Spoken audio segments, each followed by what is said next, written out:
अस्सलाम वालेकुम।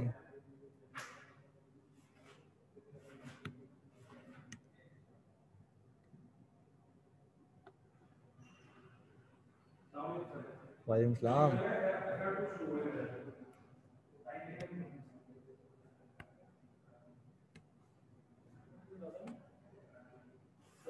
वालेकुम सलाम। आवाज़ आ रही है यानी आप लोगों को? बेहतरीन है जी।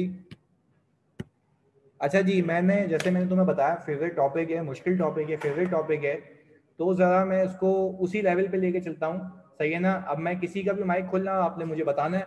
चलिए जी सर, हमारे पास टाइम बहुत शॉर्ट है, तो हमें without wasting any time fully confident होकर बताना है। सही है भाई? स्क्रीन शो हो रही है आपके पास?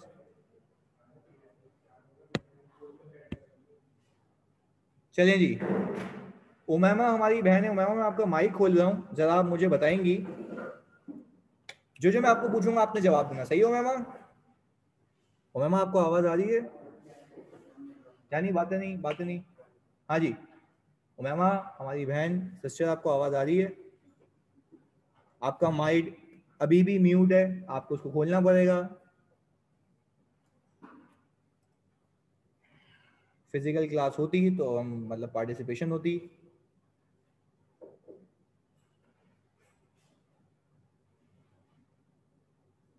Umaima, still I can not hear you.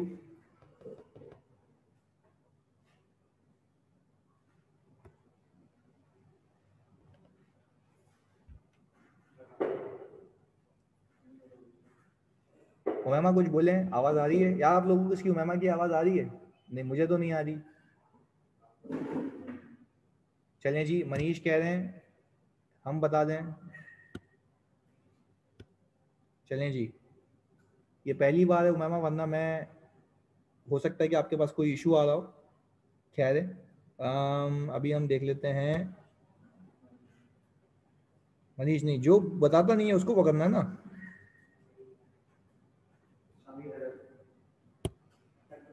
Samia हमारी बहन, सामिया,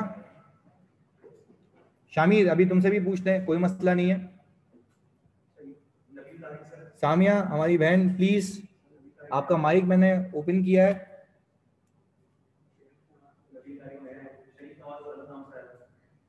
कोई मसला नहीं है। हाँ जी सर, मैं बोल रहा हूँ लेकिन आपको आवाज़ नहीं आ रही। अच्छा, अभी ये देता। या सामिया की आपको आवाज़ आ रही है?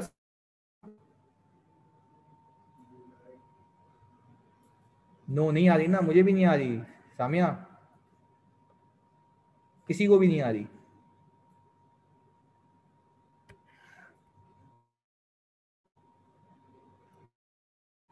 आप पहले वहां से, अच्छा आप बोल रहे हैं, आपने अपना माइक अनम्यूट म्यूट भी किया हुआ है।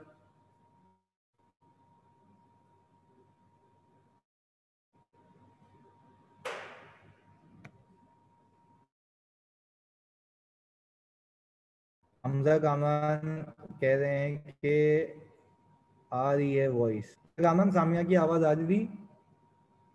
अब एक काम कर लेते हैं ना, यहाँ से गेम ऑन हो जाएगा, ज़रा 1 मिनट दे दें। नहीं आ रही, चलें जी, कोई मसला नहीं है, अभी टाइम ज़्यादा होगा, देख ले। चलिए सामिया, 1 मिनट, चलें, आप मुझे एक बात बता दें। तो इसमें तो आपकी वॉइस का ऑप्शन ही नहीं है यार, जल्दी से उसको बुला के ला, मुझे सबको रिवाइज करवाना है। किसी अकलमंद को बुलाना। वसीम हो, सही है, या फिर 1 मिनट देखिए, मुझे रिवाइज करवाना है, क्योंकि मैं चाहता हूं कि जो मैंने बोला है वो आप एग्जैक्टली बताएंगे। मैंने बड़ा बेसिक पे टाइम लगाना है।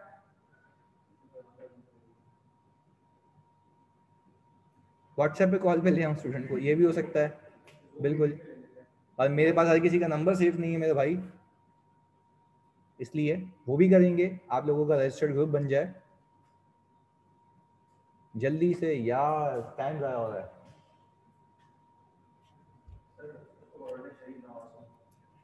कर लेते हैं।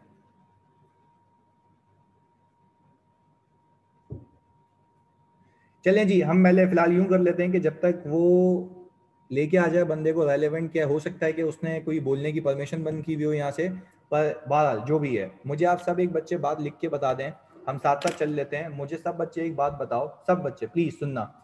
सर हमने कंसोलिडेशन शुरू की थी तो मैंने ये कहा था, सही है जी, मैंने कंसोलिडेशन शुरू की थी तो मैंने ये कहा था कि सर कंसोलिडेशन का मतलब ये होता है क्या, लिख के बताओ। Very good, presentation of a group as a single entity. अच्छा जी, फिर मैंने कहा था ग्रुप के अंदर क्या क्या आता है, पेरेंट और उसकी सब्सिडरीज। आप किसी कंपनी के, वेरी गुड, आप किसी कंपनी के पेरेंट कब बनते हो? वेरी गुड, जब हम किसी कंपनी के 50% से ज्यादा शेयर्स ओन करें।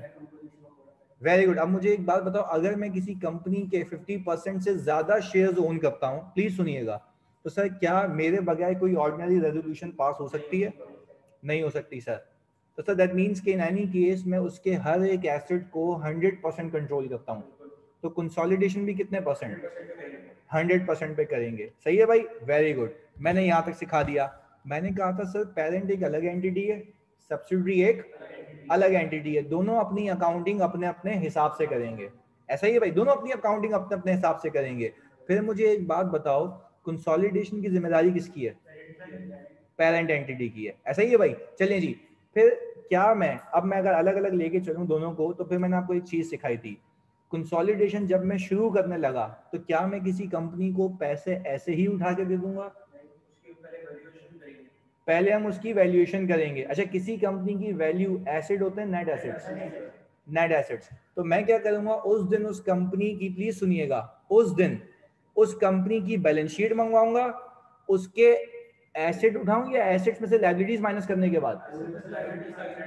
वेरी गुड, यानी सर हमने यहाँ पे गेम सीखी थी, मैंने एसेट्स में से लायबिलिटीज माइनस की थी तो मेरे पास नेट एसेट्स आ गए थे। सही है। अच्छा, क्या ये नेट एसेट्स की बुक वैल्यू थी या फेयर वैल्यू? Book value. मैंने ये देखा था कि इस 8000 के एसेट्स के अंदर 7000 का पीपी था और 1000 रुपए की इन्वेंट्री थी, जबकि इस 7000 के पीपी को 10,000 पे होना चाहिए। तो पीपी कितने से शॉर्टफॉल है? 3000 से। तो क्या मैंने 3000 रुपए की एडजस्टमेंट मार के अपने एसेट्स को फेयर वैल्यू पे लेके आ गया था? तो क्या आप ये बात पे इत्तेफाक रखते हैं कि अगर मैं अपने एसेट्स को फेयर वैल्यू पे लेके आ गया हूं, मेरी लायबिलिटीज वैसी हैं, तो मेरे नेट एसेट्स भी फेयर वैल्यू पे आ गए? ऐसा है, मेरे नेट एसेट्स भी फेयर वैल्यू पे आ गए। अच्छा, फिर मैंने आपको एक बड़ा मजेदार कॉन्सेप्ट दिया था, उस पर जाने से पहले एक चीज बता रहा हूं। मैंने कहा आज के बाद आपको एसेट्स और लायबिलिटीज पिक नहीं करने, आपको डायरेक्टली इक्विटी पिक करनी है। सही है, यहां पे समझाने के लिए, आपने जो एसेट्स पिक किए, सही है, वो थे सर हमारे कितने के? 8000 के। लायबिलिटीज पिक की थी 6000 रुपए की। नेट एसेट्स आ गए थे 2000 रुपए के। मैं कह रहा हूं मैं ऐसे कर लूं, या मैं शेयर कैपिटल और रिटेन अर्निंग पिक कर लूं, बात एक ही है, ये हमने कल किया था। ऐसा ही है भाई, क्योंकि net assets equal to equity. अच्छा, अब मुझे जरा एक बात, सारे बच्चे बताएंगे तो मेरे को फिर तसल्ली होगी, फिर मैं आगे जाऊंगा। मुझे सब एक बात बताओ, क्या इस बात पे ईमान रखते हैं आप लोग कि ये जो नेट एसेट्स हैं, इसके अंदर दो चीजों का इंपैक्ट है, एसेट्स का भी और लायबिलिटीज का भी? जल्दी बताओ। ये जो नेट एसेट्स हैं, इसके अंदर एसेट और लायबिलिटीज का इंपैक्ट है। एसेट्स भी बुक वैल्यू पे, लायबिलिटीज भी बुक वैल्यू पे है। तो मुझे एक बात बताओ, अगर ये 2000 रुपए के नेट एसेट्स हैं, इसके अंदर एसेट्स कितनी अमाउंट के? 8000। इस इक्विटी के अंदर एसेट्स कितनी अमाउंट के? 8000। उसमें से पीपी कितने का है? 7000 रुपए का। अच्छा, तो मुझे एक बात बताओ, जैसे यहां पे मैंने 3000 से रीवैल्यूएशन की, तो क्या मेरे एसेट्स 11000 पे पहुंच गए थे? तो मेरे नेट एसेट्स भी फेयर वैल्यू पे आ गए थे। मैंने आपको ये कहा, जब आपको इतना पता है कि इन नेट एसेट्स के अंदर, इन वाले नेट एसेट्स के अंदर जो आपका पीपी है वो 7000 का है, होना कितने पे चाहिए? 10,000 रुपए। तो मुझे एक बात बताओ, 7000 का इंपैक्ट तो इसमें ऑलरेडी शामिल है। तो क्या मैं 3000 रुपए से जब मुझे याद आएगा मैं एसेट्स को बढ़ाऊंगा, तो मेरे नेट एसेट्स भी बढ़ जाएंगे। तो सर मैंने क्या किया, यहाँ पे फेयर वैल्यू एडजस्टमेंट की, कितने की, 3,000 रुपए की। तो मेरे नेट एसेट्स उठ के किस पे आ गए, फेयर वैल्यू पे आ गए। ऐसा ही है भाई। अच्छा जी, फिर मैं जेब से पैसे निकाल के देने लगा, तो क्या मैंने इतने पैसे दिए या इससे ज्यादा दिए, इससे ज्यादा दिए। कितने ज्यादा दिए, 2,000। अच्छा जी, अब एक एक करके मैं आप लोगों से पूछूंगा, आपने मेरे साथ कनेक्ट हो जाना है। मैंने आपको ये कहा, जब मैंने इसके हर एक एसेट को, जब मैंने इस कंपनी के हर एक एसेट को रीवैल्यू किया, तो क्या उसमें गुडविल भी नहीं आ गई होगी, नहीं आई होगी, नहीं आई होगी सर, नहीं आएगी। यही तो सिखाना है, मैं बेसिक ही पहले क्लियर करूं तो आगे जाऊंगा ना मैं। क्योंकि उसकी बुक्स में उसकी गुडविल रिकॉर्डेड नहीं होगी, क्योंकि कॉस्ट कैन नॉट बी, यानी मैंने एआरटीटी की एग्जांपल दी कि अगर एआरटीटी किसी कंपनी को खरीदता है तो वो उसकी बिल्डिंग वगैरह के फेयर वैल्यू के हिसाब से पैसे तो देगा, उसके नाम के भी पैसे देगा। फिर मैं ये देखूंगा क्या उसके नाम के पैसे उस कंपनी की बुक्स में होंगे, नहीं सर, क्योंकि उसको पता ही नहीं होगा उसको नाम कितने में बना। अच्छा, तो अगर कॉस्ट मालूम नहीं हो सकती तो क्या मार्केट से फेयर वैल्यू भी मालूम नहीं हो सकती। तो सर दैट मीन्स कि मैं जिस कंपनी को परचेज कर रहा हूं उसके लिए वो फेयर वैल्यू है, मेरे लिए क्या है, कॉस्ट है। ये बात समझ आती है, मेरे लिए वो कॉस्ट है। चलिए जी, फिर दूसरे स्टेप के अंदर मैंने गुडविल निकाली। गुडविल के लिए कंसिडरेशन रखी 7,000, नेट एसेट्स रखे कितने के, 5,000, गुडविल कितने की, 2,000 रुपए की। फिर मैंने कहा आओ हम सीखते हैं कंसोलिडेशन। मैंने आपको कहा, मैंने जो आपको कंसोल सिखाई वो डे 1 की सिखाई, डे 1 की, जिस दिन मैंने इस कंपनी को एक्वायर किया है। ओनरशिप कितनी, 100%, फेयर वैल्यू एडजस्टमेंट और गुडविल। मैं डे 1 की अकाउंटिंग सिखाने लगा। फिर मैंने कहा कंसोलिडेशन का क्या मतलब ये है कि दोनों कंपनीज के बैलेंसेस को ऐड कर दो, हाँ या नहीं, ऐसा ही है ना, दोनों कंपनी के बैलेंसेस को ऐड कर दो, यही सिखाया था पहले, पहले बेसिक तो ये सिखाया था। फिर मैंने कहा था इसमें कुछ मसले होंगे प्रेजेंटेशन के। मुझे एक बात बताओ, जब ये दोनों अलग अलग कंपनीज थी तो ऐसा लग रहा था कि मैंने किसी और कंपनी में इन्वेस्ट किया हुआ है, दूसरे ने मुझे शेयर इशू किए हुए, तब तक तो परफेक्ट थी। पर अब जब एक हो गए तो क्या ऐसा नहीं लगा कि अपने आप में इन्वेस्ट किया हुआ, अपने आप को शेयर इशू किए हुए, क्या शेयर अपने आप को इशू होते हैं या किसी और को, किसी और को। इन्वेस्टमेंट अपने आप में होती है, किसी और में होती है, किसी और में होती है। तो सर क्या ये बात समझ आई, मैंने डे 1 पे इन्वेस्टमेंट को एलिमिनेट करना है, उसके शेयर कैपिटल को एलिमिनेट करना है। यहां तक क्लियर है पप्पू, पक्की बात है, फेयर बात है, ओके। फिर एक और चीज, मुझे एक बात पता लगी कि भाई ये जो नेट एसेट्स थे, ये नेट एसेट्स थे, इस नेट एसेट्स के अंदर क्या ये 1,000 रुपए का रिटेन अर्निंग आ रहा था, फोकस करके बताइए जल्दी, सबने पार्टिसिपेट करना, तुम्हारे लिए इतनी मेहनत कर रहा हूँ ना, मेरा क्या, मैं जाता सीधा रिपोर्टिंग डेट पे, जल्दी बताओ। आ रहा था सर। और आपने देखिए 7,000 रुपए इस 5,000 रुपए के लिए पे किए हैं, दैट मीन्स कि आपने इस 1,000 रुपए के लिए भी पे किए हैं। अच्छा, जब आपने इस 1,000 रुपए के लिए भी पे किया है तो आप क्या ये कह सकते हैं ये आपकी कमाई हुई इनकम है या आपकी कॉस्ट है, वेरी गुड, या कॉस्ट है। अच्छा, तो सर दैट मीन्स कि अगर मैं इसको नहीं हटाऊंगा तो दैट मीन्स कि ये मेरी इनकम दिखेगी आज तक की, जबकि इनकम कब होगी, इसके आगे, इनकम इसके आगे होगी। तो क्या मैंने ये सिखाया कि मैं net assets at the date of acquisition पे जब मैं कंसोलिडेशन कर रहा होता हूं तो मैं उसकी रिटेन अर्निंग को भी, किसकी रिटेन अर्निंग को, सब्सिडरी की, कौन सी डेट की, एक्विजिशन की, उसको एलिमिनेट कर देता हूं। ऐसा ही है, जस्ट बिकॉज कि वो मेरे कमाए हुए पैसे नहीं है। अब एक और आगे स्टेप लेके जाता हूं मैं, पप्पू सही बताना। फिर मुझे एक बात बताओ, जब मैंने इस सब्सिडरी को एक्वायर किया है तो इसके एसेट्स को अपने पास लेके आऊंगा, पर इसके एसेट्स को मैंने जो वैल्यू दी थी, इसके पीपीई को 7,000 दी थी, 10,000 दी थी, वापस से सुनो, इसके एसेट को वैल्यू मैंने जो दी थी वो कितने दी थी, 10,000 या 7,000, लिख के बताओ। Very good Samia, very good Usaid, very good फात, सर 10,000 दी थी। उसकी बुक्स में कितने पे रिकॉर्डेड है, 7। तो क्या मैं उसको कहूंगा बाबू अपनी बुक चेंज करो, क्या वो करेगा, नहीं, क्योंकि उसने अपनी अकाउंटिंग अपने हिसाब से की है, मैंने अपनी अकाउंटिंग अपने हिसाब से की है। तो क्या कंसोलिडेटेड बुक्स बनाते वक्त पेरेंट एंटिटी उसको 3,000 से इंक्रीज कर देगा, सर देखिए मैंने 3,000 से इंक्रीज कर दी, और बाकी पैसे मैंने किसके लिए दिए थे, गुडविल के लिए क्या मैंने गुडविल, प्लीज सुनिएगा, क्या मैंने गुडविल भी रिकॉर्ड की? अब सुनो मैं गुडविल क्यों रिकॉर्ड कर रहा हूं, क्योंकि cost can be reliably measurable. अब देखें, जब मैंने कंसोलिडेटेड एफएस बनाए तो मैंने दोनों के पीपी उठाए, दोनों के पीपी मिला के जो बन रहे थे 7,000 और 5,000 टोटल 12,000। मैंने 3,000 से रीवैल्यू किया तो कितना हो गया? 15,000। क्या मैंने 15,000 पे दिखा दिया? क्या मैंने 15,000 रुपए पे दिखा दिया? जल्दी बताओ। अच्छा, फिर मैंने गुडविल रिकॉर्ड की, ऐसा ही है? फिर मैंने गुडविल रिकॉर्ड की, मुझे एक बात बताओ, फिर मैंने इन्वेंट्री रिकॉर्ड की और शेयर कैपिटल सिर्फ किसका आया? पेरेंट एंटिटी का।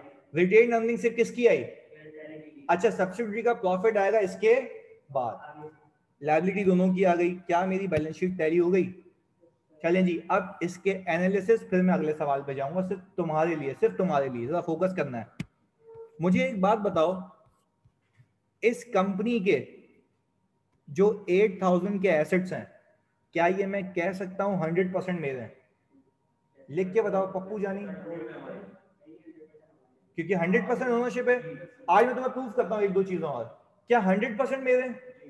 क्योंकि मैं ओन भी 100% करता हूं, कंट्रोल भी 100% करता हूं। क्या मैंने लेस देन 100% ओनरशिप अब तक सिखाई है?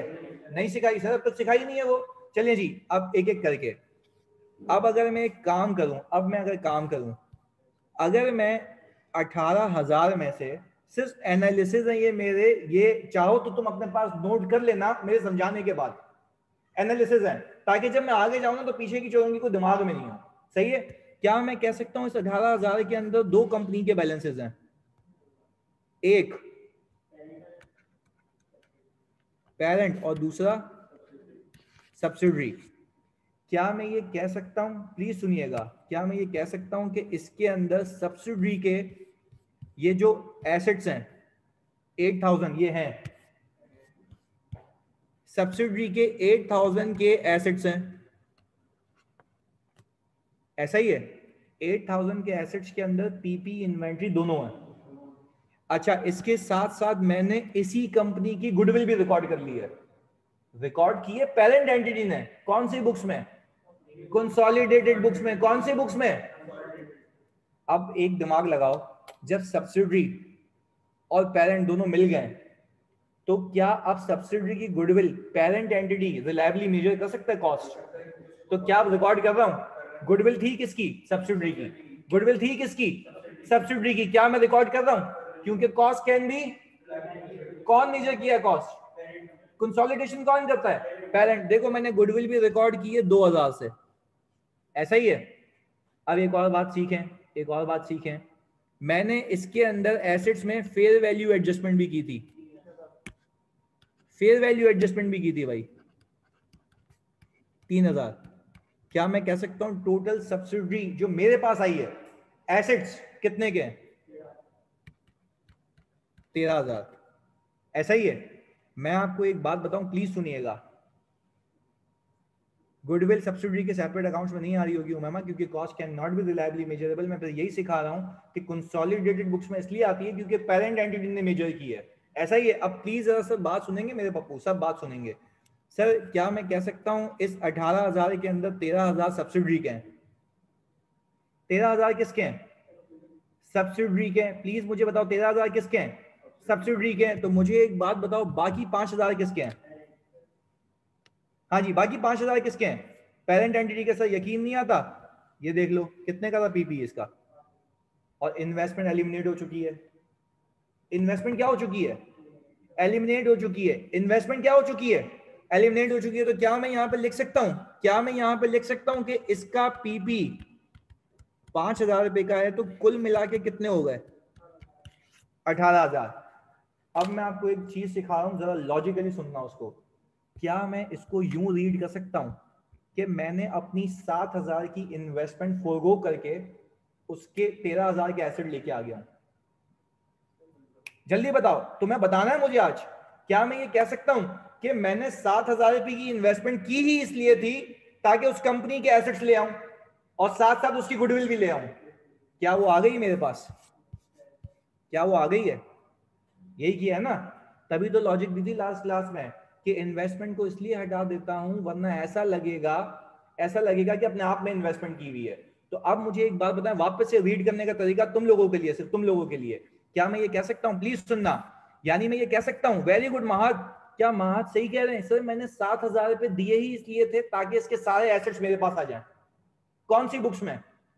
कंसोलिडेटेड बुक्स में। तो क्या मैंने 7,000 रुपए देके 7,000 रुपए देके इसके 8,000 के एसेट अपने पास लेके आया, पर इसके 8,000 के एसेट में से 3,000 रुपए की फेयर वैल्यूएशन की मैंने, और फिर गुडविल भी लेके आ गया, तो क्या वो कंपनी मेरी हो गई, तो क्या गुडविल भी मेरी हो गई? क्या गुडविल भी मेरी हो गई? और गुडविल रिकॉर्ड भी इसलिए कर रहा हूं क्योंकि cost can be reliably measurable. यहां तक समझ आता है यानी, यहां तक समझ आता है? जल्दी बताओ। ओके, वेरी गुड यार, चलें जी, बेहतरीन हो गया सर। अब मैं इसको एक स्टेप आगे लेके जा रहा हूं, पर आपको याद आएगा इस कंपनी के आने से, प्लीज सुनना, इस कंपनी के आने से आपके पास सिर्फ एसेट्स नहीं आए, तो उसकी लायबिलिटीज भी आई थी। तो क्या उसकी लायबिलिटी भी आप लेके आ गए? हाँ जी, क्या उस कंपनी की लायबिलिटी भी आप लेके आ गए 6,000 रुपए की? तो क्या वो आपके पास आ गई? सर कंसोलिडेटेड बुक्स में पेरेंट के एसेट्स बुक वैल्यू पर आ रहे हैं, सब्सिडी के फेयर वैल्यू पे, ऐसा ही है बिल्कुल, जानी ऐसा ही है, पर अभी फोकस करो जो मैं समझा रहा हूँ। सही है, 6,000 के आ गए। और क्या मैं आपको ऑलरेडी लॉजिक दे चुका हूं कि आप शेयर कैपिटल इसलिए नहीं दिखाते, ऐसा लगेगा कि अपने आप को इशू किए हुए, रिटेन अर्निंग इसलिए नहीं दिखाते क्योंकि आपकी क्या है, कॉस्ट है। ये बात समझ आती है जानी? क्लियर है यहां तक? ये पूरा लेक्चर पहला रिवाइज हो गया हमारा, वो भी ऑल डिटेल में, ऐसा ही है भाई। तो टेक्निकली अगर आज के बाद कोई तुमसे पूछे कि कंसोलिडेटेड बुक्स क्यों बनाई जाती हैं, तो कंसोलिडेटेड बुक्स बनाने का पेरेंट को हुक्म इसलिए दिया गया है कि आपने जो इन्वेस्टमेंट की हुई है वो सामने वाली कंपनी की पूरी मालियत के लिए की हुई है, तो वो पूरी मालियत अपने पास ले आओ। पर अगर आप इन्वेस्टमेंट भी दिखाओगे तो कितनी चीजें दिख रही होंगी? दो, इन्वेस्टमेंट भी दिख रही है, उसकी मालियत भी दिख रही है, तो ये तो गलत है ना। इसलिए मैंने इन्वेस्टमेंट को क्या किया, हटा दिया, शेयर कैपिटल को क्या किया, हटा दिया, रिटेन अर्निंग को भी हटा दिया। क्या बात समझ आती है बच्चों? क्या बात समझ आती है बच्चों, जल्दी बताओ, जल्दी से। वेरी गुड सर, ये समझ आ गया मुझे। अब मैं तुम्हें सवाल दे सकता हूं दूसरा। सर आपकी कंप्यूटर स्क्रीन पे एक सवाल आ रहा है, मुझे सिर्फ आप इसकी कंसोलिडेटेड बैलेंस शीट बना कर दें जल्दी से, फौरन से। और ये वही एक्विजिशन डेट की अकाउंटिंग है। Your time starts now.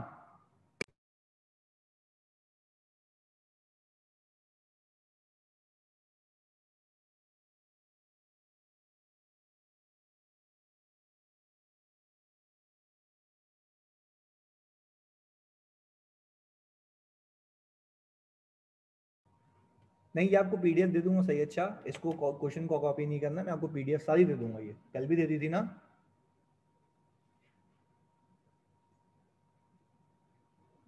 आप लोगों को बस बुक मंगवानी पड़ेगी, जो बाहर के भी बच्चे हैं और जो हमारे भी हैं, जिसमें आपको ये सारे क्वेश्चंस मिल जाएंगे। पर ये वाला तो खैर उसमें भी नहीं है, मैं इलस्ट्रेशन बनाई है आप लोगों के लिए बेसिक।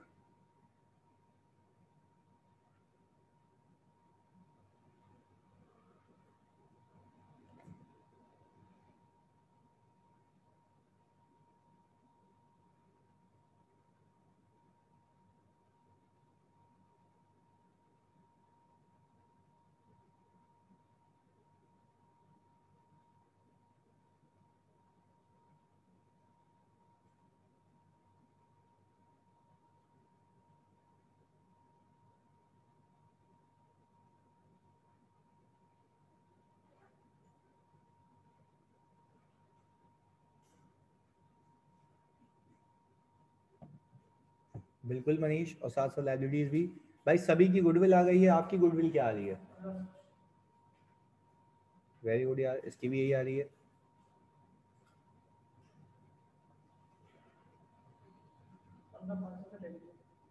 15,500 से टैली है। अभी देखते हैं जानी। हाँ जी मेरे पप्पू, जल्दी बता दो।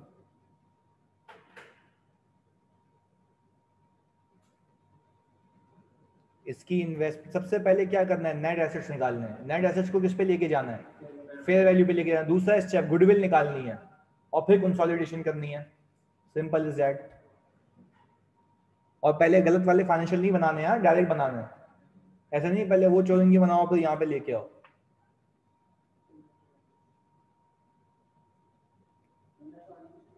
हाँ 1500 की गुडविल आ रही है, मैंने यही किया। ओके बेहतरीन हमजा कामरान।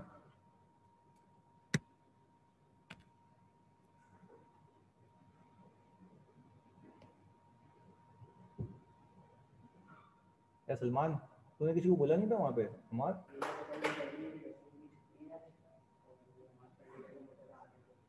या मुर्तजा को तो बुला दे।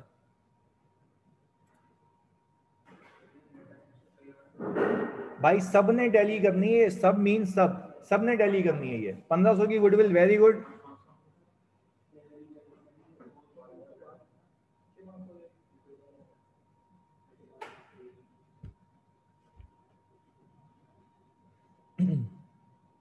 टैली हो गया सभी, वेरी गुड। बिल्कुल बेसिक पे हम।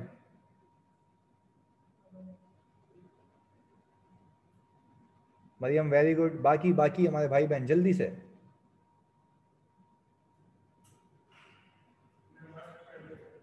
तो भाई क्या हमारे तरावी पड़ रहा है क्या इस वक्त? कितनी देर चल रही है नमाज? बैठिए बैठिए आ जाएगा कुछ। ये कौन सी नमाज है? 1500 की गुडविल वेरी गुड। बिल्कुल मैं करवाऊंगा सलीम, अभी अभी करवाऊंगा। चलें जी, जिन बच्चों को हल्का सा भी हो रहा है कि सर मैं शुरू कहाँ से करूँ, वो मैं सिखा देता हूँ, कोई मसला नहीं है।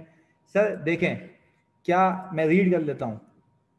ABC limited acquired 100% shares of किसके? XYZ limited on January 1, 2018। अच्छा जी, क्या मैं कह सकता हूँ ये डेट ऑफ एक्विजिशन है? ये डेट ऑफ एक्विजिशन है, कोई मसला नहीं है। बेसिक पे मैं अगर 15 क्लासेस भी लगा दूं, मुझे तुम्हारे लिए गम नहीं है, पास होना है। बैलेंस शीट एज एट जनवरी 1। अच्छा, क्या इसी दिन की बैलेंस शीट दी हुई आपको? क्या इसी दिन की बैलेंस शीट दी हुई जिस दिन एक्वायर किया? जल्दी बता दो सलीम, जल्दी बताओ जानी, इसी दिन की दी हुई है बैलेंस शीट? चलें जी, हमें करना क्या है कि इस दिन की मुझे कंसोलिडेशन करनी है, सीधा सीधा हिसाब किताब है। चलें, पर किसी कंपनी को एक्वायर करने से पहले सलीम आपने पार्टिसिपेट करना है। किसी कंपनी को एक्वायर करने से पहले क्या आप उसकी वैल्यूएशन करेंगे सलीम?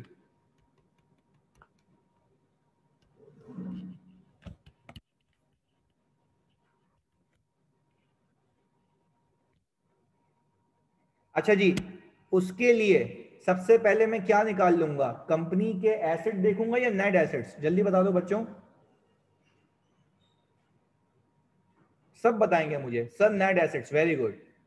यार इसमें मैं किसी का माइक ऑन कर रहा हूँ तो उसकी आवाज नहीं आ रही मेरे पास। उसके बाद आपके पास नहीं आ रही? नहीं, किसका करना? मैंने अभी यहीं से किया था ना, किसी का भी। फॉर एग्जांपल मैं आबिद अली को अलाउ टू टॉक करूंगा तो नहीं आ रही थी इसकी आवाज।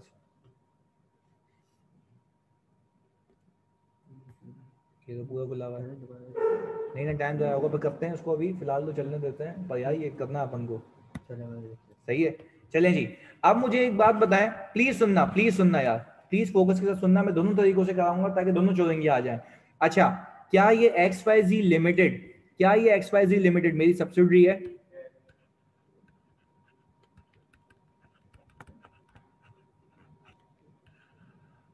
लाजमी सी बात है, लाजमी सी बात है कि मैंने पहले इसकी वैल्यूएशन की होगी फिर पैसे दिए होंगे। ऐसा ही है, मैंने पहले इसकी वैल्यूएशन की होगी फिर इसके पैसे दिए होंगे।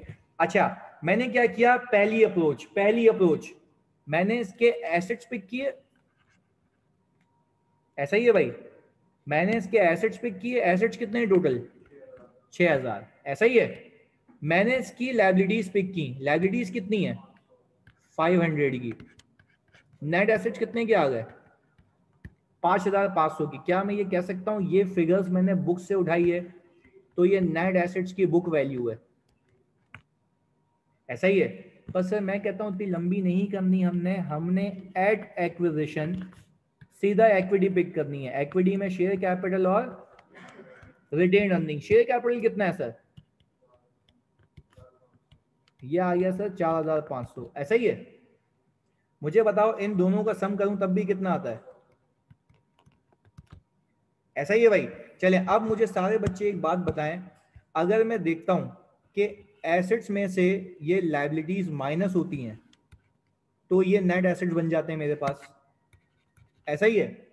क्या आप सबका ये मानना है, सब ने मुत्तफिक होकर बताना है मुझे कि इन नेट एसेट्स के अंदर आपके एसेट्स में जो पीपी है वो 4000 का है, यानी आपका ये जो नेट एसेट्स है वो 4000 के पीपी को रिप्रेजेंट कर रहा है, 4000 के पीपी को रिप्रेजेंट कर रहा है, ऐसा ही है।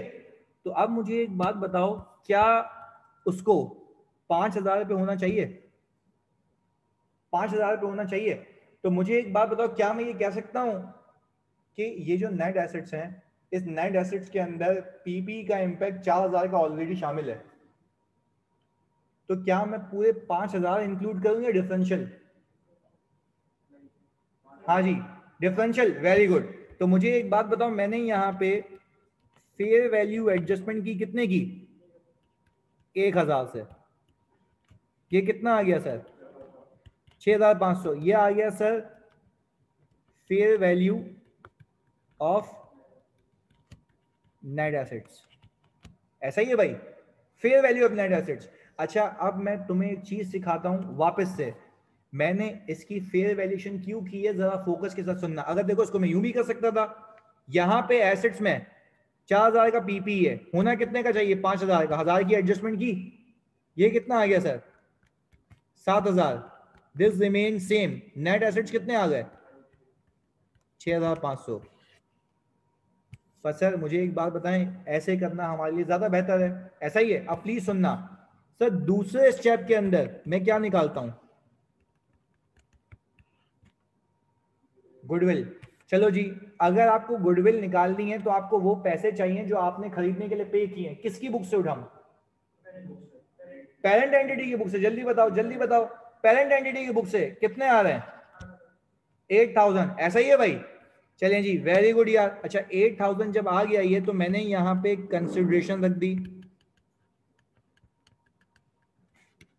सर, ये आ गई 8000 की। अच्छा, ये 8000 जो मैंने दिए हैं, कितने के नेट एसेट्स के लिए दिए हैं? 6500। गुडविल कितनी?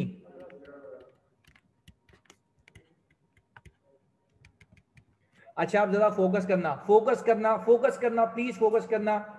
मैंने पता है ये फेयर वैल्यू एडजस्टमेंट इसलिए की है क्योंकि ये जो 8000 रुपये मैं दे रहा हूं ना, प्लीज सुनना यार फोकस के साथ, ये जो 8000 रुपये मैं दे रहा हूं ना, 5500 के नेट एसेट्स के लिए नहीं दे रहा, 6500 के नेट एसेट्स के लिए। अगर आप ये फेयर वैल्यू एडजस्टमेंट नहीं करते तो मेरे ख्याल से आपकी गुडविल आती 2500। पहले बताओ, ये बात समझ आती है? सब बच्चे बताएंगे, क्या आपकी गुडविल, अगर ये एडजस्टमेंट नहीं होती तो गुडविल कितनी आती? 2500। क्योंकि जितने मेरे नेट एसेट्स कम होंगे उतनी मेरी गुडविल ज्यादा होगी। तो क्या वो गलत पिक्चर नहीं होती? क्या वो गलत पिक्चर नहीं होती? क्योंकि उसमें से मैंने वो 1000 रुपए भी जो मेरी फेयर वैल्यू एडजस्टमेंट है वो पीपी के लिए दिए हैं। क्या वो मैंने गुडविल के लिए दिए, पीपी के लिए दिए? जल्दी बताओ, गुडविल या पीपी, गुडविल या पीपी, जल्दी बताओ। मजा आ गया जानिए, शुक्रिया सलीम। चलिए जी भाई, अब मुझे एक बात बताओ, ये बात क्लियर है? यहाँ तक गुडविल निकाल ली, गेम ऑन हो गया यहाँ तक। अब मैं कर सकता हूँ कंसोलिडेशन, अब मैं कर सकता हूँ पप्पू कंसोलिडेशन। अब तुम्हें साथ देना है, मैं यहाँ पे बनाऊंगा कंसोलिडेटेड एफएस।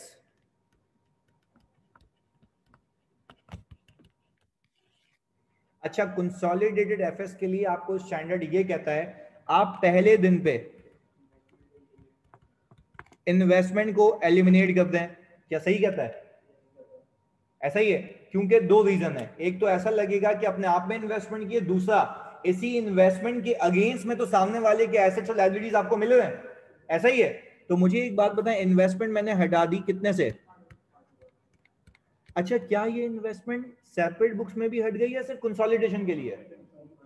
सिर्फ कंसोलिडेशन के लिए। लिख के बोलोगे, सिर्फ किसके लिए? सिर्फ कंसोलिडेशन के लिए। बाकी सेपरेट बुक्स में तो रहेगी ना। ये सिर्फ किसके लिए हो रहा है? कंसोलिडेशन के। इसलिए तो पूरा आईएफआरएस ऐसा अलग से ही है। वेरी गुड यार। इसके बाद सर, क्या आप शेयर कैपिटल ऑफ सब्सिडरी भी हटा देंगे? कितने से? 1000 से। क्यों? क्या ऐसा लगेगा कि अपने आप को शेयर इशू किए मैं? चलो जी, एक और मेरी मोहब्बत में बात बता दो, रिटेन अर्निंग हटाओगे? रीजन तो क्यों हटाओगे?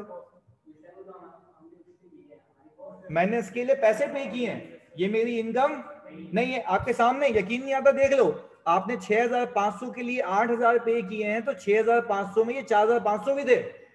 तो क्या आपने इसके लिए पे किया है? आराम से, क्या आपने इसके लिए पे किया है? हाँ जी, क्या आपने इसके लिए पे किया है? यस सर पे किया। तो आपके लिए कॉस्ट या इनकम है? कॉस्ट या इनकम है? कॉस्ट है। अच्छा, अगर आप इसको नहीं हटाते ना तो दैट मींस कि ये आपके कंसोलिडेटेड बुक्स के रिटेन अर्निंग में आ जाती, तो ऐसा लगता है कि आपके कमाए हुए पैसे हैं। क्या ये आपके कमाए हुए पैसे हैं या कमाई होगी इसके बाद? Very good sir. क्या इसके बाद का केस सिखाया मैंने? नहीं सर, पहले तो यही नहीं सीखे, तो अभी वो क्या सीखेंगे? चलिए जी सर, मैंने क्या किया, मैंने retained earning at acquisition subsidy की माइनस कर दी। कितनी है? 4500। पर यार एक और बात भी तो सीखो, जब उस कंपनी के एसेट्स लेके आ रहे हो अपने पास, तो उस कंपनी के एसेट्स में जो पीपी था उसके लिए आपने 4000 दिए थे या 5000? जल्दी बताओ। 4000 दिए थे, 5000? तो आपके लिए उसकी वैल्यू होनी भी कितनी चाहिए? 5000। तो क्या सब्सिडी चेंज करेगी? हाँ जी, क्या सब्सिडी चेंज करेगी? No sir.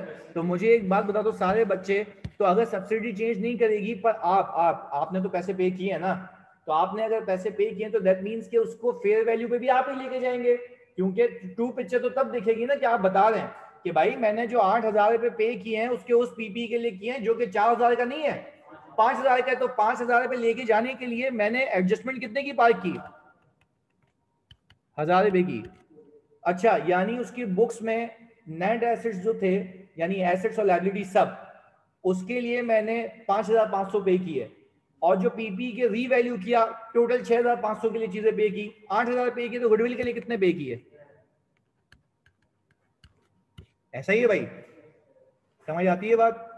कोई शक यहां तक? सलीम जानी समझ आ गया? ओके, अब मैं एक एक करके बैलेंस शीट बनाऊंगा। पीपी दोनों का ऐड करूं तो 9000 आता है, पर क्या 9000 पे लेके हूं 10000 पे?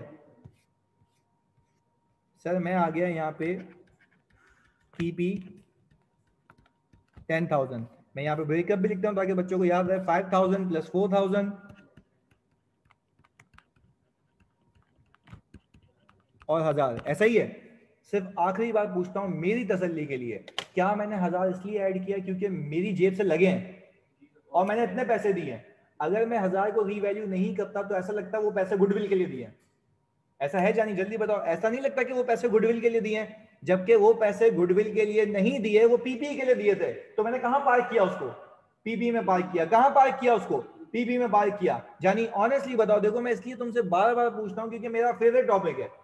सबसे मुश्किल है, मैं वादा करता हूं सबसे आसान बना दूंगा, पर ऑनेस्टली बताओ दिमाग में चिपकती है आसानी से? फेविकॉल की तरह। ओके, आपका भी फेवरेट बन गया, जज़ाकल्लाह भाई। चलिए इसके बाद आप मुझे बताएंगे, मैंने इस पे टिक लगा दिया, ये हो गया। सर क्या इन्वेस्टमेंट दिखाऊं? एलिमिनेट हो गई सर। अब खुद सोचो यार, मैं रिपोर्टिंग डेट की अकाउंटिंग अगर करता। सही, अच्छा कह रहे हैं सर फेयर वैल्यू इसलिए रिमूव किया क्योंकि एक कंपनी ने रीवैल्यू किया है, फेयर वैल्यू इसलिए रिमूव नहीं किया, फेयर वैल्यूएशन की है। सही, अच्छा करेक्ट कर लो अपने आप को। मैंने फेयर वैल्यूएशन की है, उसके पीपी में पार्क किया है। अगर पीपी में पार्क नहीं करता तो ऐसा लगता पूरे पैसे गुडविल के लिए दिए हैं। ऐसा ही है भाई। चलें जी, तो मुझे एक बात बताओ सर, अगर ऑनेस्टली यार, अगर मैं डायरेक्टली रिपोर्टिंग डेट की अकाउंटिंग में जाकर तुम्हें बातें बोलता ना कि यार एक काम करो इसमें इन्वेस्टमेंट हटा दो, तुम बोलते पता नहीं क्या बोल रहा है। पर एटलीस्ट अब समझ आ रहा है शुरू से, डे वन से, कि कर क्यों रहे हैं। अब आगे जाके जब मैं बताऊंगा तुम बोलोगे हाँ सर आपने बोला सही था। चलिए जी, इसके बाद इन्वेस्टमेंट हटा दी, क्या गुडविल रिकॉर्ड करूं? कितने की? 1500 की। ऐसा ही है। अच्छा, अब मैं अगर वापस आपसे पूछूं कि गुडविल इसलिए रिकॉर्ड हो रही है क्योंकि ये सब्सिडी की गुडविल है, और सब्सिडी पूरी मेरे पास जब लेके आ रहा हूं तो उसकी गुडविल अब रिकॉर्ड इसलिए कर रहा हूं क्योंकि cost can be lively measurable. ऐसा है? अच्छा, क्या मैं ये कह सकता हूं सेपरेट बुक्स में ये गुडविल इन्वेस्टमेंट के अंदर ऑलरेडी शामिल है? इन्वेस्टमेंट की वैल्यू के अंदर ऑलरेडी शामिल है ना? तो उसको वहां पे रिकॉर्ड करूंगा अलग से तो कितनी बार हो जाएगी? 2 बार।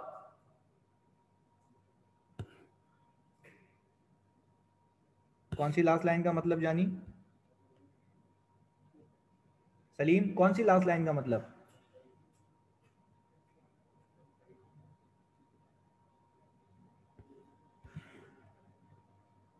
ये बैलेंस शीट भी पहले दिन ही बना रहे हैं। चलिए ये सारे बच्चे, अब मुझे एक बात बताएं, सर अदर एसेट्स दोनों के मिला के 4,000 के आ गए।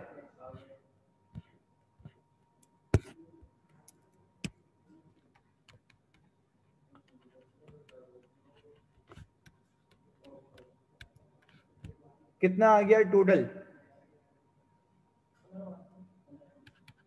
15,500।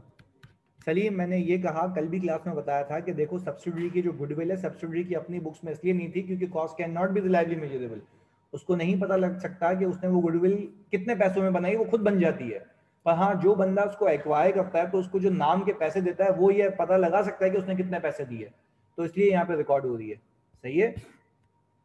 और सेपरेट बुक्स में अलग से इसलिए नहीं रिकॉर्ड कर रहा क्योंकि वो इन्वेस्टमेंट की अमाउंट में ऑलरेडी शामिल है। चलें जी सर, यहाँ पे शेयर कैपिटल सिर्फ किसका आएगा? पेरेंट एंटिटी का 1000। अच्छा, अब अगर मैं आपसे एक बात पूछूं, क्या ये पीपी में पार्क हो गया, इन्वेस्टमेंट एलिमिनेट हो गई, शेयर कैपिटल एलिमिनेट हो गया, एक चीज बाकी है, रिटेन अर्निंग, गुडविल भी रिकॉर्ड हो गई। Very good sir. तो मुझे एक बात बताएं, मैंने रिटेन अर्निंग सिर्फ अब तक रखा है पेरेंट एंटिटी का क्योंकि कमाई होगी उससे इसके बाद। चलिए जी सर, रिटेन अर्निंग कितना आ गया? 10,000। पर मुझे एक बात और समझ आती है, जब सामने वाली सब्सिडी अपने पास लेके आया हूं तो उसके एसेट के साथ साथ लाइबिलिटीज भी आई है मेरे पास। तो मुझे एक बात बताओ, 3,500 कितना हो गया? 3,500 सर। तो सर ये हमारे पास आ गया सर लाइबिलिटीज 15,500 टोटल मैच है भाई।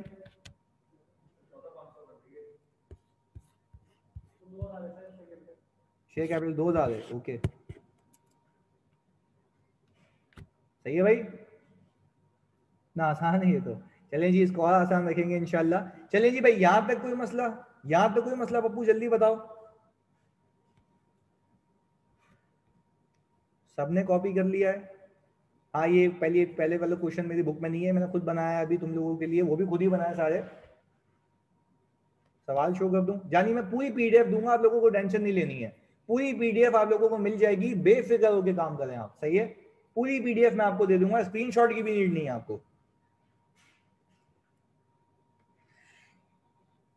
चलें जी सर, इसके बाद ये रहा आपका सवाल आपकी कंप्यूटर स्क्रीन पे। आ जाएंगे, आसान लगेंगे जानिए आपको। फोकस के साथ जल्दी से मुझे बैलेंस शीट बना के दे दो, अब तो तुम बना ही सकते हो, जल्दी से। बिल्कुल, ये पेरेंट वाला शेयर कैपिटल और रिटेन अर्निंग है। सलीम ये सवाल करोगे तो मैं पीडीएफ दे दूंगा जानी, क्योंकि वो हमने कर लिया ना सवाल। ये करो, उस पर ही अप्लाई करो ये वाला, उसकी जगह स्पेस खाली रख देना।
भाई सभी की गुडविल आ रही है 2,500 की,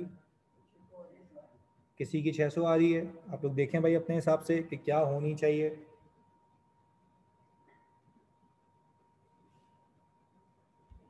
600 है, ओके।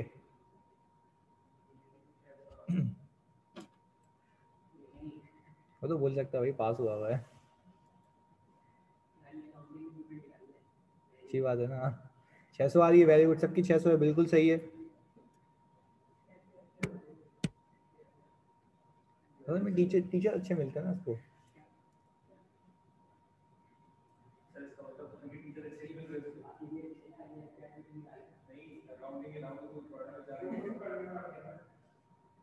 इसमें प्रैक्टिस बिल्कुल सही है हमजा, इसमें प्रैक्टिस ज्यादा हो जाती है ना। मैंने जो वादा किया था पूरा किया था मैंने, क्लास में ही होगा सब।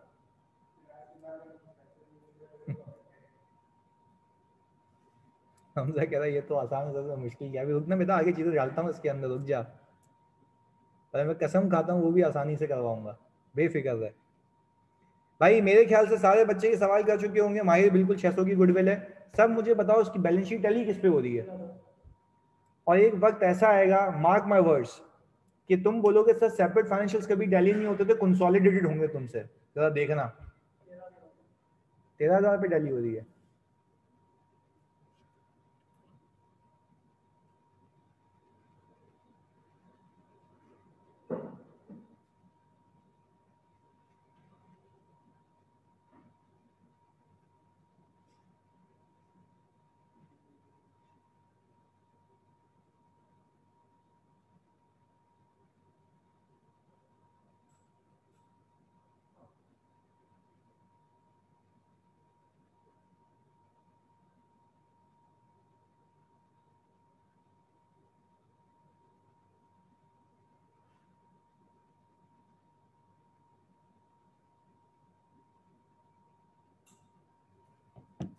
तेरह हजार से टैली, ओके जी, वेरी गुड यार, वेरी गुड। चलिए जी भाई, कोई भी केस हो भाई, किसी भी कंपनी को एक्वायर करने से पहले क्या उसकी औकात चेक करूं? आखिरी बार डीड बन के उसकी औकात एसेट होंगे या net assets? Net assets sir. मैंने क्या किया सर, सबसे पहले net assets of subsidiary at acquisition निकाल लिया। सही है भाई।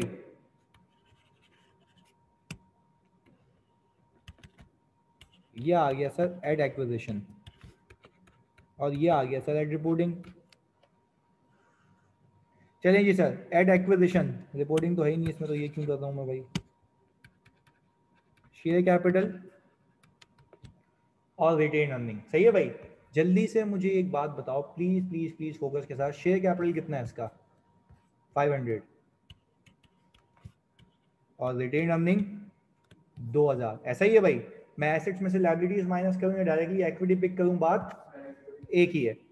सर ये आ गया मेरे पास 2500 रुपए। I think this is book value, क्योंकि आपने कहां से पिक की है? बुक से पिक की है। सारे बच्चे मुझे एक बात बताओ, क्या इस बात पे ईमान रखते हो कि इस नेट एसेट्स के अंदर एसेट्स में जो लैंड का इंपैक्ट है वो 800 का है? ऐसा ही है, वो 800 का है ना। अच्छा, वो कह रहा है होना कितने का चाहिए? 1200 का। तो क्या 1200 के 1200 ऐड करूं? 400 का। हमजा कह रहे हैं कॉम्प्रिहेंसिव जो क्वेश्चन होंगे उसमें एक्विजिशन प्लस रिपोर्टिंग बिल्कुल होगी, पर हम अभी आगे का सोच ही नहीं रहे। हम बोल रहे हैं जितना है अभी एक्विजिशन का है। सही है, पहले ये तो सीख लें भाई। 400 रुपये मैंने लैंड में ऐड कर दी है। अच्छा, एक आखिरी बार मेरी मोहब्बत में बताओगे, अगर मैं 400 ऐड कर रहा हूँ तो क्या does it represents, does it indicate कि मैंने पीपी को रीवैल्यू किया है, यानी पीपी के लिए ज्यादा पैसे दे रहा हूँ? अगर मैं इसको ऐड नहीं करूंगा तो सारे पैसे किसके लिए लगेंगे? गुडविल के लिए। ऐसा ही है। चलिए सर, ये कितना आ गया? अच्छा, अगर 2900 की चीज के लिए आपने दिए हैं कंसिडरेशन 3500, तो नेट एसेट्स आपके पास थे 2900, तो गुडविल के 600। यानी सर अब फेयर बात लगती है ना, अब है फेयर बात कि मैंने बाकी सारे पैसे एसेट्स और लायबिलिटीज के लिए दिए थे, गुडविल के लिए कितने दिए? 600, और वो भी एसेट्स और लायबिलिटीज के लिए फेयर वैल्यू के लिए दिए थे। अब सर मुझे एक बात समझ आती है, पहले दिन पे ही मैं इन्वेस्टमेंट को कटा दूंगा ग्रुप अकाउंटिंग के लिए।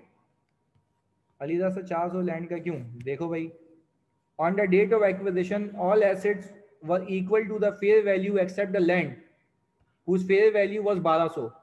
अलीजा क्लियर है? 800 का लैंड है, उसकी फेयर वैल्यू 1200 है, तो 400 रुपए से मैंने पार्क कर लिया। ऐसा ही है। चलिए जी, इन्वेस्टमेंट कितने से कटा दूं भाई? 3500 से। अच्छा जी, शेयर कैपिटल इसलिए हटा रहा हूं सब्सिडरी का क्योंकि ऐसा लगेगा अपने आप को शेयर इशू किए हुए। कितने से? 500। कोई बताएगा रिटेन अर्निंग क्यों हटा रहा हूं? फिलहाल कॉस्ट से मैंने इसके लिए पैसे पे किए, कितना है ये? 2000। ऐसा ही है भाई। अच्छा जी, अब एक और बात, आप जो सामने वाली कंपनी के एसेट्स और लायबिलिटीज अपने पास लेके आओगे, तो क्या उन एसेट्स के लिए उनमें से जो लैंड है आपने उसके लिए 800 पे किए या 1200? 1200। तो दैट मीन्स कि कितने से और रीवैल्यू करूं? 400 से। ऐसा ही है ना भाई? बाकी पैसे किसके दिए हैं? गुडविल के। कितना आ गया? यानी सर क्या मैं ये कह सकता हूं ये जो नेट एसेट्स हैं equal to assets and liabilities ही हैं, और मैंने उसको एलिमिनेट करना भी सिखा दिया आपको। ऐसा ही है भाई? चलिए जी सर, ये मुझे बात समझ आ गई। अब मैं कंसोलिडेटेड एफएस बना सकता हूं। लैंड में 1800 की दिखाऊं या 2200 की?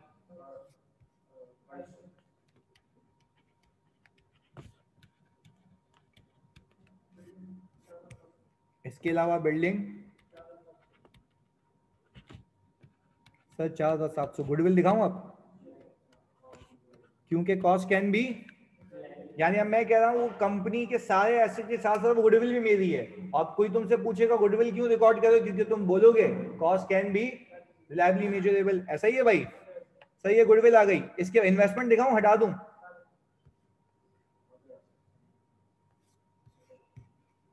सर ये आ गया मेरे पास अदर एसेट्स। कितने के? 5500। टोटल कितना आ गया? 13000। सर हमारे पास शेयर कैपिटल सिर्फ किसका आएगा? पेरेंट एंटिटी का।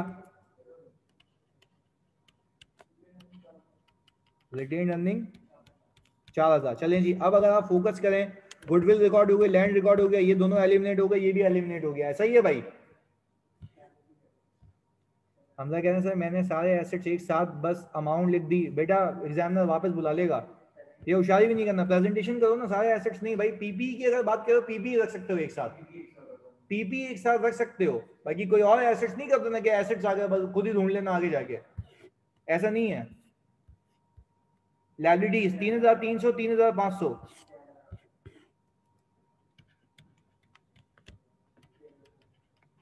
कितना आ गया? क्या सबने सही कर लिया था? पक्की बात है जानी? चलें जी सर, एक्विजिशन सीख गए, सीख गए एक्विजिशन। अब अपने पास हेडिंग डालो जल्दी से। 100% ओनरशिप, केस 2 है बिल्कुल। 100% ownership, fair value adjustments. Time बिल्कुल बचा हुआ भाई, क्या हो गया? 18 मिनट है पूरे। कॉन्सेप्ट ही देना है मैंने, और सवाल नहीं भी किया तो कोई मसला नहीं है।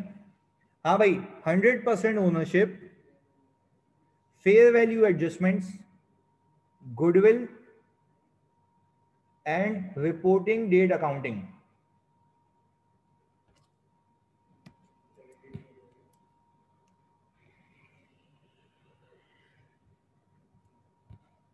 ये केस 2 है बिल्कुल, मैं यहां पे लिख भी देता हूं भाई। 100% ओनरशिप,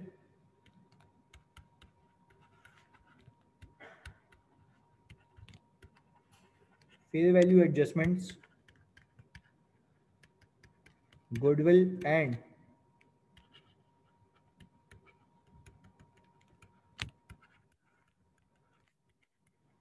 रिपोर्टिंग डेट अकाउंटिंग। ऐसा ही है भाई? जो मैं केस करवाने वाला हूं, प्लीज सुनिएगा, जो मैं केस करवाने वाला हूं उसको आपको जरा तमीज से समझना है, और जब तक मैं कुछ होमवर्क का नहीं कहूं तो आप लोगों को आगे कुछ भी नहीं करना है, क्योंकि ये दिस इज माय एरिया। सही है ना? मैंने बताना है आपको कि किस तरीके से लेके चलना है इसको। चलें जी, जरा फोकस के साथ।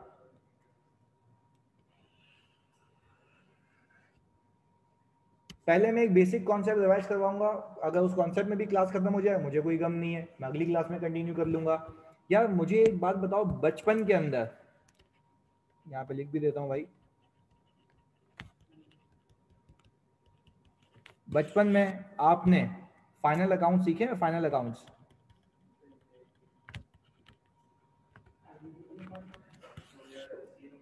फाइनल अकाउंट्स ऐसा ही, जल्दी बताओ। फाइनल अकाउंट्स में आपने देखा होगा, प्लीज सुनना, प्लीज सुनना, प्लीज फोकस के साथ। एसेट्स और लायबिलिटीज तो होते हैं, यहाँ पे जो रिटेन अर्निंग होती है उसमें ओपनिंग रिटेन अर्निंग में प्रॉफिट ऐड हो जाता है, ऐसा ही है। Profit for the year add हो जाता है, ऐसा ही है भाई। ये आ गया एसेट्स और लायबिलिटीज। और आपको ये कहा जाता था कि इक्विटी के अंदर शेयर कैपिटल के साथ जो रिटेन अर्निंग आप क्लोजिंग निकालते हैं, क्लोजिंग के लिए आपको सबसे पहले क्या चाहिए होती थी? Opening retained earning. इसके अंदर आप क्या ऐड किया करते थे? Profit for the year. तो मुझे मिल जाती थी क्लोजिंग रिटेन अर्निंग, और आपकी ये लायबिलिटीज भी अलग से आती थी। तो फिर आपका एसेट्स और इक्विटी और लायबिलिटीज दोनों इक्वल हो जाते थे, ऐसा ही है। एसेट्स और लायबिलिटी और इक्विटी दोनों मिला के इक्वल हो जाते थे। इक्वेशन यही है ना भाई, एसेट्स माइनस लायबिलिटीज इक्विटी होती है, या तो sir assets equal to equity plus liabilities, ऐसा ही है भाई। जल्दी बताओ हाँ या नहीं। ये हमने बचपन में सीखा हुआ। प्लीज सबने पार्टिसिपेट करना, तुम लोगों के लिए बता रहा हूं, मैंने रिजल्ट लगेगा सिर्फ सुकून से। कोई तुम में से मुझे ये बता सकता है कि मैं ये प्रॉफिट क्यों ऐड करता था यहाँ पे? ओपनिंग रिटेन अर्निंग के अंदर प्रॉफिट क्यों ऐड करता हूं मैं तब? अच्छा तुम एक चीज याद रखो,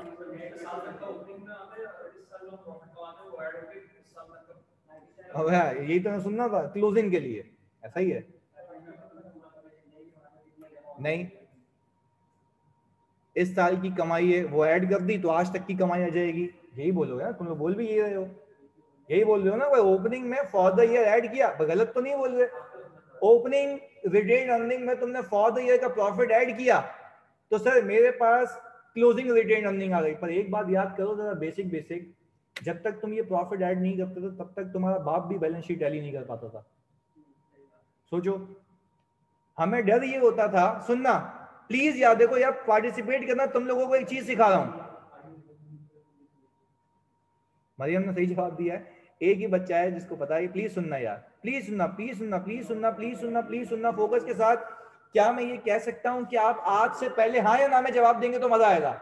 आज से पहले आप लोग जब सेपरेट अकाउंट्स बनाते थे, हाँ जी, सेपरेट अकाउंट्स बनाते थे, तो आप प्रॉफिट फॉर द ईयर जब वहां पे पार्क करते थे तो अल्लाह से दुआ करते थे, अल्लाह मियां मेरी बैलेंस शीट क्या हो जाए, टैली हो जाए। यही होता था ना पहले? इतना बता दो। हाँ, ये ऐसे करते थे नहीं करते थे? हाँ जी, नहीं होती थी तो जानबूझ के मार देते थे उसके ना, चल भाई ऐसा ही है। नहीं होती थी जानबूझ के करते थे ये हरकतें, ये भी मुझे पता है। पर सर किसी को लॉजिक नहीं पता मैं ये क्यों करता था, आओ सिखाता हूँ। तुम लोग करते ही क्या थे, सुनो इधर। पहले एक चीज लिख रहा हूँ यहाँ पे, मैं कॉन्सेप्ट ही दूंगा और फिर अगली क्लास में इसको कंटिन्यू करूंगा जिसने कॉन्सेप्ट मिस किया गया। सही है, चलें जी। मैं अभी एक चीज लिख रहा हूं,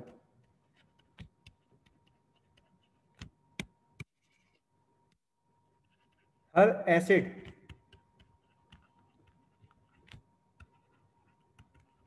इनकम में कन्वर्ट होता है। सही है जी, पहली चीज लिखिए, हर एसेट इनकम में कन्वर्ट होता है, ऐसा ही है भाई। या मैं यूं भी लिख सकता हूं, हर इनकम से एसेट्स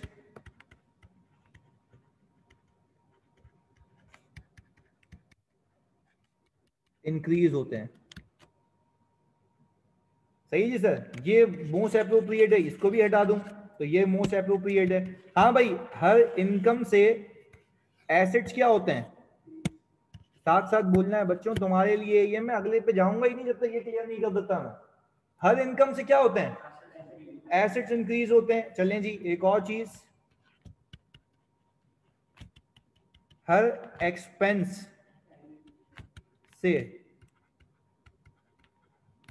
लायबिलिटीज बढ़ती हैं और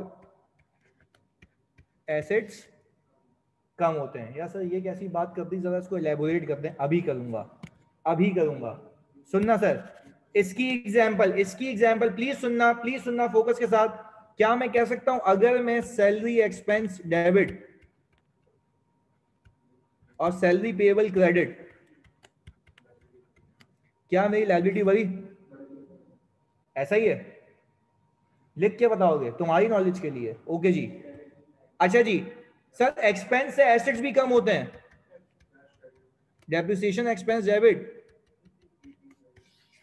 एग्जांपल्स बहुत सारी हो सकती हैं, मैंने हल्की फुल्की एग्जांपल रखी है। ऐसा ही है, सुनना, हर इनकम से एसेट बढ़ते हैं, इंटरेस्ट रिसीवेबल डेबिट और इंटरेस्ट इनकम क्रेडिट। क्या इस इनकम से एसेट बढ़ गए? सेल की एग्जांपल लो, account receivable debit sales credit, cash debit sales credit. यानी सर हर इनकम किस में बदलती है? एसेट में बदलती है। ये बात समझ आती है? बिल्कुल ऐसा ही है। इसकी एग्जांपल यूं भी ले सकते हो, सैलरी एक्सपेंस डेबिट और सुनो salary expense debit asset credit, यानी एक्सपेंस से एसेट्स भी तो कम होते हैं। व्हाटएवर द एग्जांपल, मैंने सब लिख दिया है यहाँ पे, इससे बाहर नहीं आ सकता। लॉजिक यही है अकाउंट्स की। अब एक बात सुनो, सीन सुना रहा हूं तुम्हें, जरा फोकस करना। जब तुम बैलेंस शीट पे रिपोर्टिंग डेट पे एसेट्स लिखते हो ना, वो एसेट्स एजेड के होते हैं। सर पहले बताओ ये बात समझ आ रही है? जो बैलेंस शीट में एसेट्स सारे होते हैं वो एजेड के होते हैं। एग्जाम्पल सर, एग्जाम्पल, अगर मेरा इंटरेस्ट रिसीवेबल आ रहा है, क्या वो आज तक का होगा? आज तक का, जल्दी बताओ। आज तक का, चलिए जी, वेरी गुड यार। अच्छा, जो पीपी आ रहा होगा वो भी आज तक का। मैं सिर्फ एक चीज सिखाने वाला हूं, जरा फोकस करना कैसे बैलेंस शीट टैली होती है, उसके बाद आपको असल लॉजिक समझ आएगी अकाउंटिंग करने की। फिर मैं उसको कंसोल से लिंक करूंगा। पहले बेसिक नॉलेज देनी है क्योंकि मेरा फर्स्ट बनता है। चलिए जी, अगर मैं ये कहूं कि आपने इंटरेस्ट रिसीवेबल और इंटरेस्ट इनकम बुक की, लेट से सर कोई 10,000 रुपए की, क्या ये इंटरेस्ट रिसीवेबल बैलेंस शीट में आ रहा होगा 10,000 रुपए का? अच्छा, जो आपने पीएनएल बनाया होगा उसमें बाकी सारी चीजों के साथ ये इनकम भी होगी। क्या मैं कहूं कि ये प्रॉफिट फॉर द ईयर है? प्रॉफिट फॉर द ईयर है। क्या profit for the year assume करूं ओपनिंग रिटेन अर्निंग 0 है? मैं अगर प्रॉफिट ऐड करूं कितने का, तो क्या ये मेरी इक्विटी इससे मैच हो जाती है? पता है मसला क्या होता है? एग्जाम में या प्रैक्टिकल लाइफ में जो आपको एसेट्स गिवन होते हैं ना, आज के बाद तुम ये बात मेरे साथ कहोगे कि एसेट्स के अंदर इनकम का इंपैक्ट ऑलरेडी शामिल होता है। जो चीज पार्ट नहीं हुई होती, वापस से रिपीट कर देता हूं, फिल्जा यहां तक समझ आया कि हर एक इनकम एसेट में कन्वर्ट होती है। मैं इसलिए कहता हूं 100% फोकस रखना है। हर एक इनकम एसेट में कन्वर्ट होती है। फिल्जा यहां तक बात समझ आती है? स्पीडली बताना है मुझे, जल्दी से। ओके, फिर मैंने आपको कहा कि जो बैलेंस शीट में मेरे पास एसेट्स और लायबिलिटीज होते हैं, सारे बच्चे लिख के बताओ क्या वो एजेड के होते हैं आज तक के? ऐसा ही है भाई, आज तक के। यानी इससे पहले की जितनी इनकम्स हैं वो ओपनिंग रिटेन अर्निंग में ऑलरेडी मौजूद होंगी। ओपनिंग रिटेन अर्निंग में ऑलरेडी मौजूद होंगी इससे पहले वाली। मैं बात कर रहा हूं फॉर द ईयर के मूवमेंट की। भाई फॉर द ईयर के मूवमेंट में अगर आपने इंटरेस्ट रिसीवेबल बुक किया इनकम के एवज, तो क्या ये इनकम पप्पू एसेट में कन्वर्ट हुई थी? तो क्या आज के बाद सारे बच्चे इंक्लूडिंग फिल्जा आप मुझे बताएं, क्या मैं ये कह सकता हूं एसेट्स के अंदर इनकम का इंपैक्ट ऑलरेडी शामिल होता है?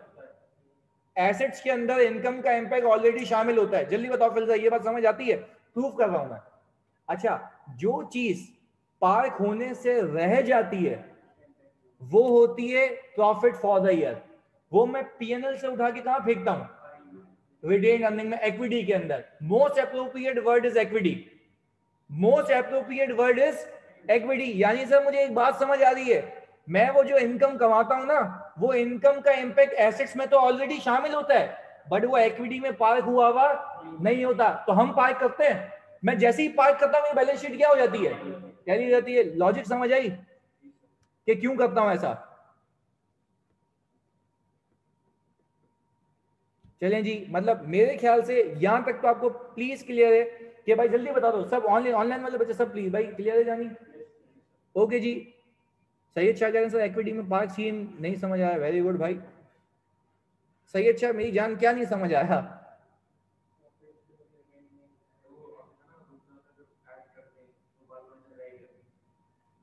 सैयद शाह स्पेसिफिक पूछना, तुम तो कह रहे हो भाई सब। सैयद शाह मेरी जान जल्दी से भाई, सैयद शाह मेरी जान मुझे खाली एक बात बता दे, एसिड में इनकम क्या, चलो अल्लाह का शुक्र है यहाँ तक समझ आया। ऐसे पूछा करो ना यार, तुम मतलब बोलते हो कि सर मतलब ये इक्विटी वाला इम्पैक्ट, पूरा स्पेसिफिक बोला करो कि ये है। चलें जी इधर आ जाओ। सैयद शाह मेरे पप्पू मुझे खाली एक बात बता दे, क्या ये समझ आया हर इनकम एसिड में कन्वर्ट होती है? ओके सैयद शाह स्पीडली जवाब देना है।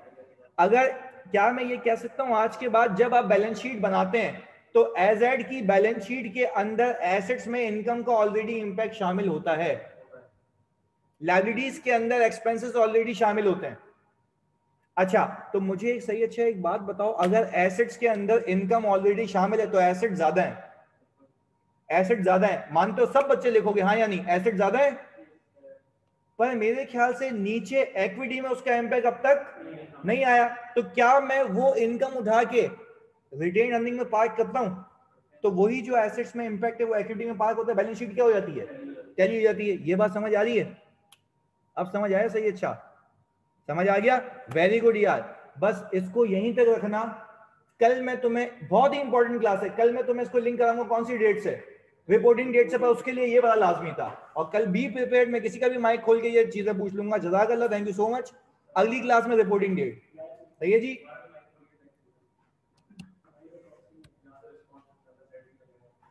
कल तो संडे है जानी, यहाँ पे संडे को भी क्लास होती है अगर पास होना हो तो, सही है।